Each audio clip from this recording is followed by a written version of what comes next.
Cordial salud. Mi nombre es Ludis Marcela Ruiz López, estudiante de licenciatura en Educación de la Universidad Nacional Abierta y a Distancia UNAD. Dentro del curso Cátedra de Estudios Afrocolombianos, he venido desarrollando una serie de actividades enfocadas dentro de la propuesta en contra del racismo y la discriminación en las escuelas. En este caso, haciendo énfasis en la etnia afrocolombiana.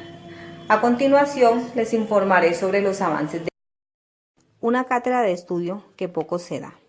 Los afrocolombianos han sido una de las poblaciones o etnias de Colombia que afrontan no solo el flagelo de la violencia, sino también la discriminación de raza y género. Las instituciones educativas son lugares de encuentro intercultural y diversidad étnica. En algunos casos se presenta la discriminación que la raza negra ha tenido que soportar por miles de años.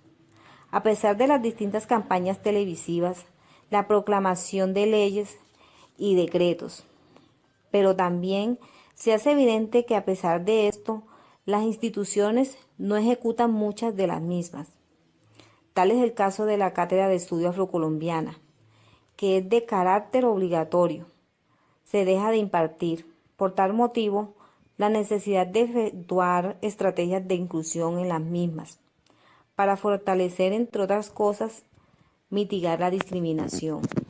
Para ello, se debe establecer la Cátedra de Estudio Afrocolombiana en las instituciones educativas, que de acuerdo a la Ley 70 de 1993 y el Decreto 1222 de 1998, es obligatoria en el área de ciencias sociales y en todos los establecimientos educativos estatales y privados que ofrezcan los niveles de preescolar, básica y media.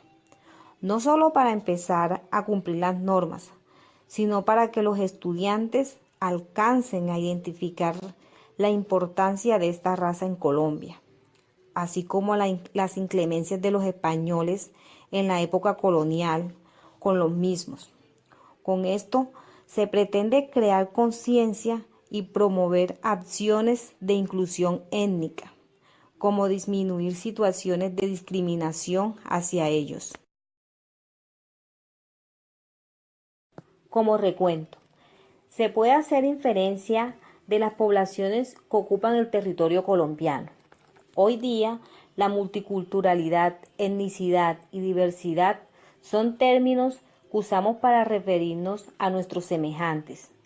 Tal palabra debió tomar sentido hace mucho tiempo, pero que lastimosamente hoy día aún no logramos comprender. Hagamos énfasis en las etnias afrocolombianas, descendientes directos de los esclavos negros traídos de África. De aquí su nombre. Aproximadamente el 25% de nuestra población pertenecen a esta cultura, el cual están presentes en más de 800 municipios, pero cuyo foco se presenta en las principales ciudades del país, tales como Medellín, Cartagena, Bogotá y Cali, entre las relevantes y sobre todo en la región pacífica. De acuerdo a nuestra historia, los esclavos buscaban su libertad y desarrollaron, entre otras cosas, su propia lengua, la cual utilizaban para comunicarse entre ellos y despistar a sus amos. Los esclavos se escapaban de los españoles para internarse en la selva y desde ahí planeaban la forma de alcanzar la libertad. A los esclavos que lograban escaparse fueron llamados cimarrones. Los lugares que construían en las selvas, montañas, para esconderse y protegerse, se conocían como palenques. Lo cierto es que después de mucho tiempo lograron ser reconocidos como personas y aunque tuvieron que seguir luchando para ser iguales a los demás, hoy día se han proclamado leyes que defienden y propician sus arraigos culturales. Una justificación. Se hace indispensable retomar la importancia de la cultura afrocolombiana, haciendo referencia a las diferentes manifestaciones que estos seres hacen de la misma. Es así como podemos encontrar literatura que menciona lo mágico de sus bailes, cantos, prácticas religiosas que en muchas ocasiones fueron como burla de las festividades religiosas de los blancos en la época de la colonia. Los afrocolombianos han alcanzado su reconocimiento gracias a las luchas que ellos implementaron a través de los movimientos sociales, del imperialismo que los grupos armados al margen de la ley impusieron sobre ellos en algunas regiones de Colombia, en ocasiones masacrados y en mejores condiciones, desplazados de sus territorios.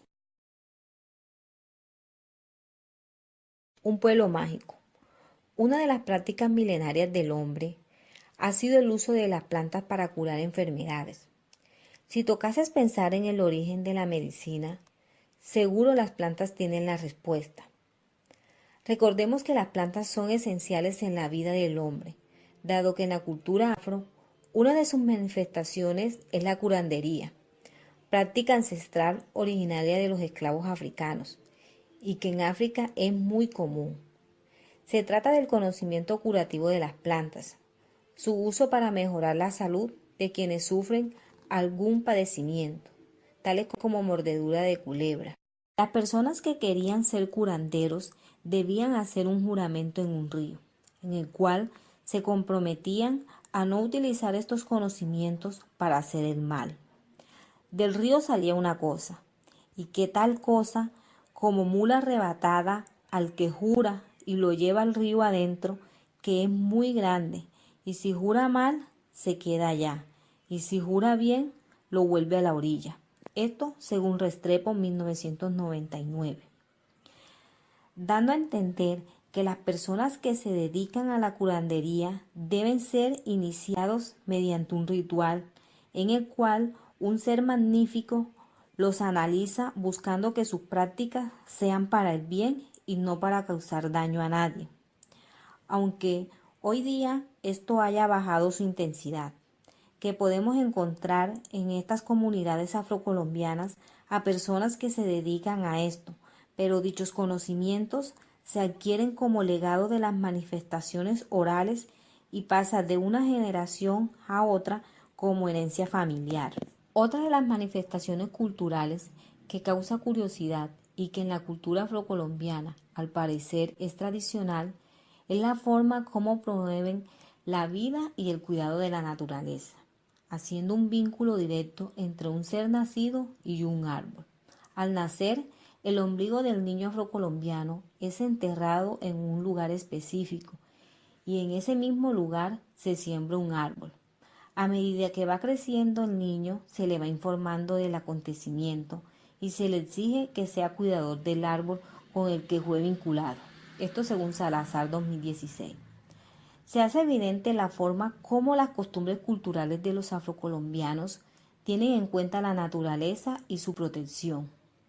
Dentro de las prácticas curativas también se tiene conocimiento de la brujería, que dentro de los rituales de los esclavos involucraban a demonios para que castigaran a los blancos que los maltrataban, así como el uso de hierbas hirientes o con cualidades venenosas o alucinógenas que usaban en contra de aquellos amos crueles.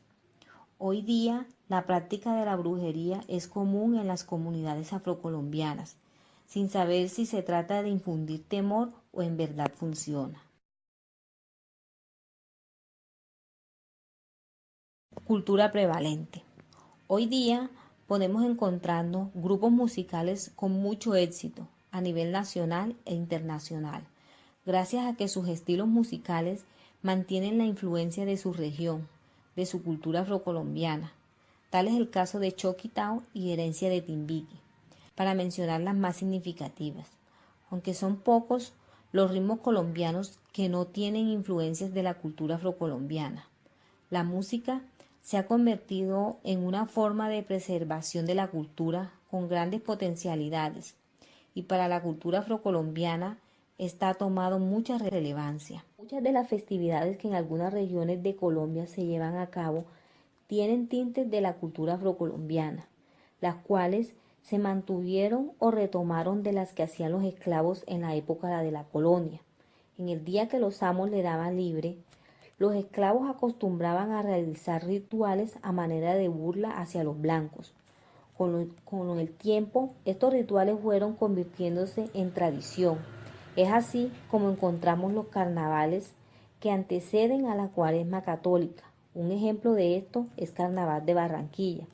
Es una fusión de lo profano con lo sagrado, caracterizado por los llamativos disfraces y coloridos vestuarios. La advocación de la Virgen del Carmen Quibdó se celebra mediante procesiones terrestres y acuáticas